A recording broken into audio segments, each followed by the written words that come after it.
How's it going? Hi, how are you? I'm Luke. Charles. Nice to meet you. I'm Erica. Right, nice to meet you. Take a seat. Cheers. More there. There's more. Come on in, guys. Don't be shy. How are you? I'm Luke. Nice to meet you. What's your name? Hi, I'm Erica. Dylan. Nice to meet you. Hello. Maddie. I'm Luke. Nice to meet you. I'm Karina. Hi, Karina. Maddie. I'm Lovely to meet Erica. you. I'm Maddie. Thanks for Hi, I'm coming. Karina. Hello, everybody. It's a pleasure to be here with you today. We appreciate all of you taking the time out of your busy schedule to listen and hopefully learn something from ourselves today. Now, before we begin the session, I would like for all of you to get to know who is teaching you here today. So what we're going to do is give a bit of background info into our experience, if that's okay. Yeah. So first of all, I'm Erica. I've been working with Green Marketing Training Solutions for about 3 years now. And with them, I've been going around the country training at these types of events for managers just like yourselves. I really hope you all take away some useful information from today. So what I'll do now is I'll pass introductions over to my colleague Luke. Luke, go ahead there and introduce yourself. Thanks, Erica. Hi guys, I'm Luke, and I have a bit of a different backstory to Erica here. I worked with a few different companies over the years, some which use green marketing processes, and some which just seem to pretend to use them, so that they appear more green than they actually are. So I started working for Green Marketing Training Solutions last year, and haven't done quite as much as Erica here, so you can save the difficult questions for her guys, alright? Thanks. Okay, now that the introductions are out of the way, we'll get started. So we only have about 30 minutes here today, so I hope we can all get as much out of this session as possible. We'll also bring in 2 guest speakers who have an abundance of knowledge in a couple of specific companies, which I feel will be a great addition to today's training session. Basically, the whole aim for myself and Erica here today is for you all to leave the session and have a good understanding of what green marketing is, and what some companies might do to appear more green, what we call greenwashing in the industry, but we'll get into that in a few minutes, and the different strategies you can all adopt as managers so you can bring back to your own industry. Okay, we'll also give you numerous real-life examples of different companies from each, and just to help you all understand a little bit better about green marketing, greenwashing, and different strategies involved. Now, as a manager, I'm sure you all know from experience how dull or boring these kinds of training sessions can be. We get involved in there ourselves before we start using them. So we want to make this as interactive as possible for you all today. Before we get into it, I want everybody to take a piece of paper and write down what companies you think do green marketing, and save it for a little later and we'll come back to it. So no pressure here guys, just write down whatever company comes to your mind. It's not a test, okay? Okay, so does anybody here know anything about green marketing? You, sir? Yeah, not a whole lot, which is why I'm here today. Just maybe something to do with the environment. We know it's important in our company, but we just don't know too much about it really. That's definitely one of the major problems. People might pretend to know more than they actually do about green marketing to avoid coming across ill-informed. Anybody else? Has it got to do with promoting your company and maybe the colour green? Not exactly. People who may be involved in green marketing may use green labels to let their customers know that they're a little bit more green than others, but you know, that's not all it is. I suppose that's why you're all here today, to learn what green marketing is about. Christian Futens wrote a paper published in the Scandinavian Journal of Marketing, which is called How Green Marketing Works, Practices, Materializes and Images. It is very insightful. He talks about how complex green marketing really is, so I can't blame any of you for not knowing exactly what it is. Yeah, I mean, it is complex, green marketing, so to put it into more simple terms, green marketing is the process of selling products and or services based on their environmental benefits. So the product can be environmentally friendly in itself, or it can be produced in environmentally friendly ways. So things like companies using recyclable plastics, or being made from renewable energy, or resources, or when companies use a lesser amount of plastic, you know, than the general standard would be. I mean, you see yourself, like, you could see bananas in Aldi there and they're wrapped in plastic, but there's no need for bananas to be wrapped in plastic because they have a cover on themselves, you know. Or when allowing products to be repaired so as not to encourage to just throw them away. So if you break something, you might throw it out, but if you can repair it, obviously that's saving the waste from throwing it out. So basically just being a very sustainable company. Some people feel that companies who use green marketing efforts will attract a new kind of customer, one who is driven by the effort of living in a sustainable world. Some initiatives have been introduced to try and encourage companies to be more green, like carbon tax. However, this may not be very effective. As stated by Michael J. Polinsky, environmental taxes need to be supported by a change in the way society thinks about the environment and acknowledgement that customers are part of the system rather than the environment being a system for humans to use. So initiatives from governments or even large companies have been known to change the way society thinks. So I suppose what you could look at is a smoking ban. So before the smoking ban came in Ireland, it wouldn't be a problem for people to smoke in pubs, and people never saw it of it. But now, since that came in, people smoking indoors is a bit less socially acceptable. So that's just a good example of how society can change. So now that you have an idea of green marketing, we're going to take a piece of paper that you wrote down earlier and have a look at what companies use to help our green companies. We'll have a look through and we'll discuss them in terms of green marketing. Alright guys, we'll collect your papers now. Thank you. Thank you. Nice. Appreciate that.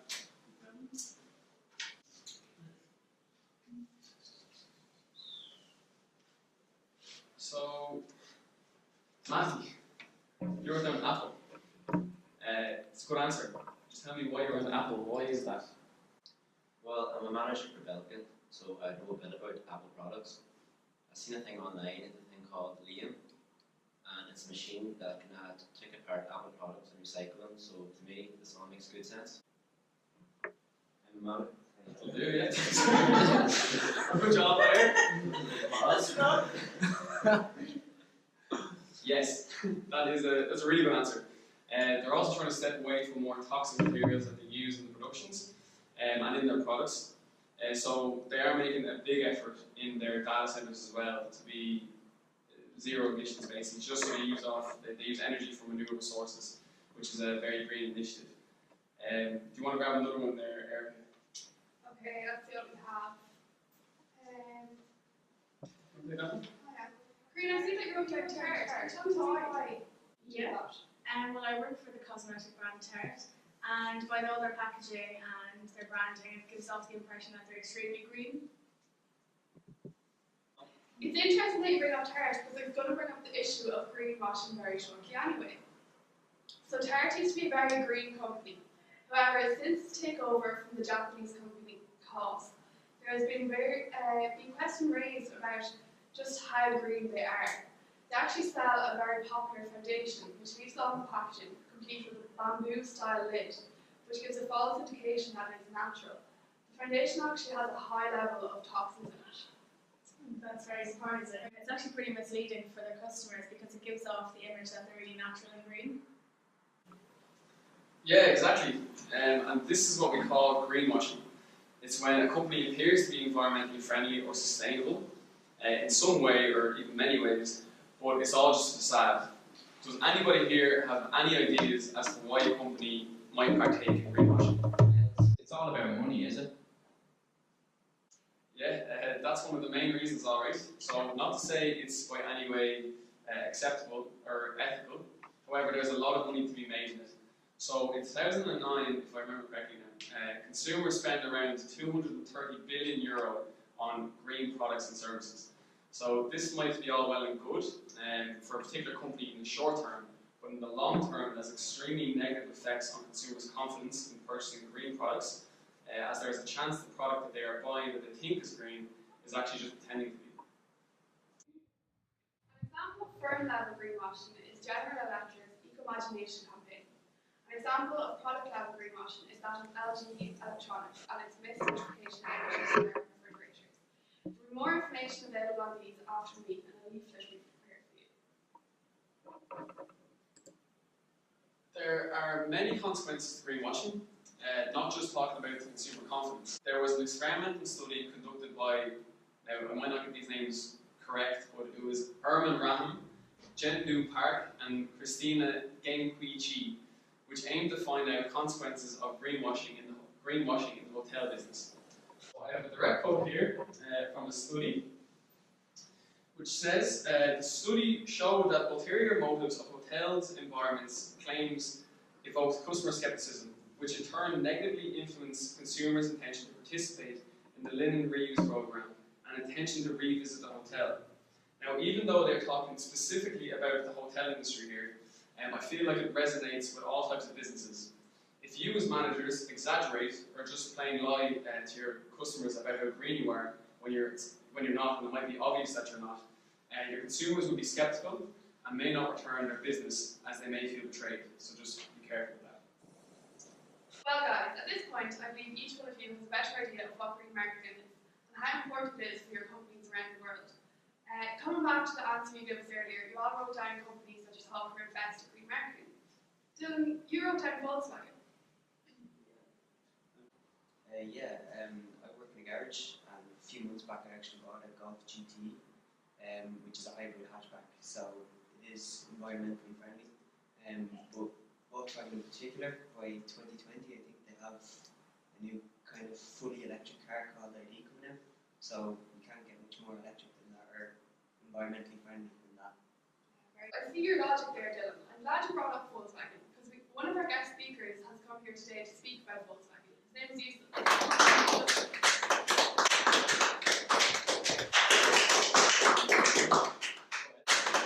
As you know, my name is Yusuf. I'm here today to talk to you about Volkswagen. I train sessions like this myself, except I mainly focus on green marketing within the car industry. I'm sure you all know of the brand, and I believe Dylan actually you own them. Before we get started, Charles, can you tell me what comes to your mind when you think of Volkswagen? Well, obviously I think of cars, but more importantly, they're really reliable cars. But it's hard not to forget the big scandal that they were involved in a while back. But I don't really know the ins and outs of it. Exactly. Scandal, exactly. We'll get into that in a minute. But for now, just to get to know each other a little bit better, why don't you tell me what type of cars you have? I'll start with you, Mike. Yeah, no problem. I own a Skoda Fabia. Everyone knows it's a small enough car. It's just very handy and convenient to get around in. And you, Karina? I have a I actually have a Prius. It's a hybrid of Toyota. I want to ask you, Dylan. We already know that you have a Volkswagen. Last but not least, Charles, what car do you have? I have a Mercedes-Benz CLA. That's a nice thing. It's a nice car, isn't it? Perfect. So now that we all have answers, we can see that everyone has their own preferences, their own ideas of good. It could be safety or value, but how would you feel if the front page, tomorrow on the front page, the newspaper for your brand have been caught and was involved in a similar situation? To be honest, I'm not expecting too much from a car in terms of being green, but I get what you mean. I wouldn't like to invest too much time in a company that lied to me. Yeah, that makes sense. Exactly. Karina might be a bit more outraged as she bought her Prius with the best intentions. In this case, Volkswagen was known for the reliability and almost perfection. So customers felt betrayed because they believed in their brand. So Volkswagen have always been quite a green company as far as car manufacturers go. They were slow to start doing hybrids, but as Dylan said, they do have that option available now. However, in 2015, Volkswagen got caught greenwashing on a massive scale. Volkswagen committed an unethical scandal by inputting a defeat device in some of their vehicles. This was a device that could detect when they were being tested, changing performance accordingly to improve results. It showed that their emissions were lower than they actually were. Their low emissions was one of their biggest selling points, especially to environmentally conscious customers. Volkswagen started a huge marketing campaign trumpeting its cars' low emissions. After they were found out, they admitted to fitting 11 million cars worldwide with the defeat device. Oh, I almost forgot about that. Didn't someone in Volkswagen blow the whistle? Yeah, that's right. It would make you wonder how much longer they would be doing this if they hadn't found out. They have went to great lengths to regain some lost reputation, and they're recovering well enough. Their stock prices hasn't yet reached where it was pre-scandal, but it's definitely on the way there. As Devin also said earlier, their 2020 plan will help restore the damaged reputation, which is pretty exciting for the company and for the customers.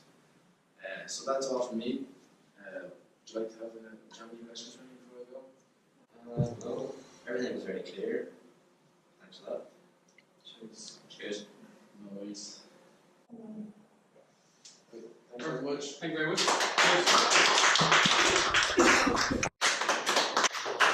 So, what I want to touch on in today's session also was green marketing strategies. So what companies focus on now more than ever before is their triple bottom line, and you all as managers should focus on it also. Now I'm not sure you all have heard, I'm sure you all have heard rather, and are aware of your bottom line, but does any manager here have any idea what the triple bottom line is? No? Matty? No, actually I haven't. Our bottom line has been our main concern for me and my firm at the minute. And Karina? Yeah, me either. I'm not quite sure what it is. Okay guys, the triple bottom line is a new level of figures to measure and helps also conclude a firm's sustainability or greenness. So it still takes into consideration your company's financials, but it also includes your environmental and your social impact as well. The triple bottom line is a very important framework. As mentioned in the article entitled Green Marketing Strategies, an examination of stakeholders and the opportunities they present. The authors talk about BP and the tough time they faced a few years back. In 2010, there was a huge oil spill in the Gulf of Mexico. It had a massive hit on the company's share price and even more damage to the local environment. As Luke just said, we'll be looking at 3 types of green strategies. They are green innovation, green in the organisation, and green alliances. Green innovation is all about developing new or improving existing products in an environmentally friendly way. A poll in 2006 concluded that a massive 77% of American customers cared about the environment. So if your company wants to keep people happy, it ought to think green when developing products. Greening in the organisation is really about immersing the firm in everything that is green. It's about breeding a new culture within the organisation that really cares and focuses on the environment and the effects it may have on it. Now this is not an easy task for organisations to implement, which is why firms often employ individuals to have the drive of the implementation process, and we call those individuals the green champions. So these champions play a very important role in the success of the implementation. Like many other strategies, as well as the green marketing strategies, top management needs to be behind the change if the change is to be a success for the most part anyway. The third and final green strategy is green alliances. This is all about finding a green partner to work with. It's much harder to be seen as a green company if you're doing a lot of business with other companies who might not share the same views as your own. Which is why it's a much better idea to build relationships and partnerships with other minded green companies. Now that we've that part of the session covered, it's time to take a look at a different industry and product. Our next guest speaker is Jack, who's going to be speaking to you about the company Nike. Warm welcome for Jack, please.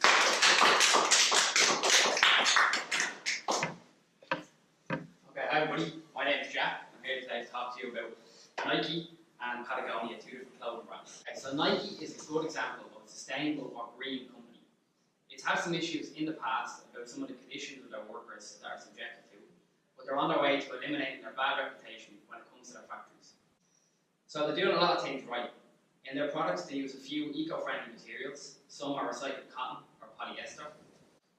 On top of recycled materials, they also put into place a water and waste reduction strategy into many parts of their supply chain.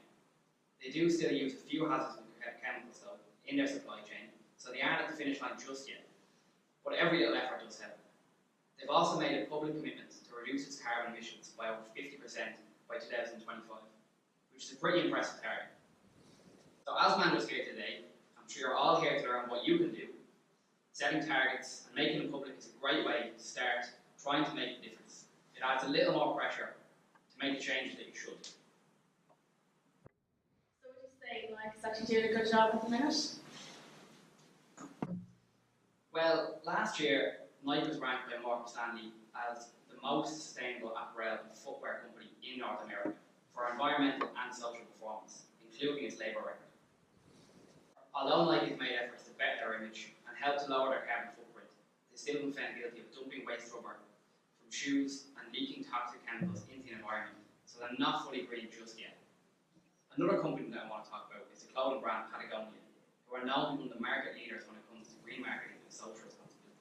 So, unlike Nike, who have had issues in the past, Patagonia have taken it upon themselves to market their products more responsibly, and have been doing this for over a decade. A good example of this would be their Don't Buy This Junk campaign, where they encourage consumers to buy less and buy smart, meaning they should research and educate themselves to ensure they only buy the products that they really need. So they help promote a sustainable environment by encouraging consumers to buy and sell clothing through sites such as eBay in the attempt to prevent any of their products being thrown away. But they don't just promote this, they also do their best to implement it by encouraging customers to sign a pledge to agree to responsible product stewardship. So Patagonia's catalogue would be their primary source of marketing to their consumers. But rather than just filling it up with images and articles on their clothing alone, about half of the catalogue consists of essays written about environmentalism and its cultural values. Through its catalogue and website, the company also tries to convey an image of its customers as environmentally friendly people. So evidence of this can also be seen in many of the Patagonia social media accounts, which they use to promote many of their environmental initiatives they're involved in and showcase their commitment to the environment. Overall, Patagonia is a perfect example of a company who takes social responsibility very seriously and reflect this about their approach to marketing and how they run their business. Okay, so that's all I have for you today. Thanks for having me in, and I hope that you can take something from what I said and learn something and bring it back and use it for yourself in your own businesses. Thanks, Greg. So you should never just pretend to do green marketing. If you're a manager of a type of company and where it can really help your business to go green, well then just go green. Don't just pretend to go green. Okay, so it's about future-proofing companies you all manage. The way society is changing is going in that direction, especially for you. Okay. So again, everybody take out a piece of paper and just write down what you've learned from today's session.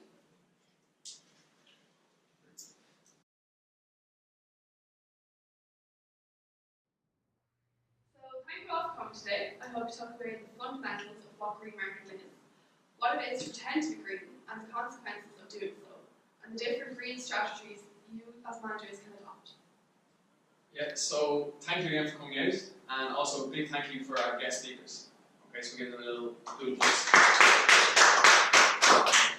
So just before you go, I'd like to give you this handout. If Eric could hand that handout first, please. It just summarises what we did in today's session. Okay, so it's making sure that you can take that home, take it to your business, and implement it into your business lives as managers. So the handout kind of concludes everything we've done today. It's the 5 steps to maintain green marketing within your firm as well. So I just want to have a quick read through there, and then we'll just talk through some of the points to wrap up today's session. So Karina, do you want to give me maybe a point from the walk your talk, step 1? Proactive. It projects leadership and sends a message to investors that risks are minimised. Regulators are less likely to impose restrictions on companies whose actions transcend minimum standards. Thanks very much for that, Karina. And Ashley, maybe like another point from step 2 and 3 from you. Yeah, don't hide bad news. Consumers get angry when they suspect companies have hidden information. Popular and credible forms of third-party support include eco-labels, environmental product declarations, and cloud marketing. And Dylan, could I get one from you from step 4, promote responsible consumption throughout the life cycle? It's one thing to design greener products, but minimising their life cycle impact requires responsible And use. Charles, what about yourself? Yeah. Number 5 there. Eco-aware or not, consumers want to know how products can benefit them personally. Focusing on primary benefits in a story that incorporates environmental responsibility as a desirable extra is preferred. Thanks very much, guys. I'm happy that you read that out for us there now, because hopefully when you read it out loud, it might help you just retain a bit more information a little bit better, okay? So, do you want to say Eric before we go? No, I think that's it, Luke. So thank you very much for coming today. It was great to talk to you, and I hope you have a bit more knowledge of green marketing now. And give yourselves a round of applause for such a great job.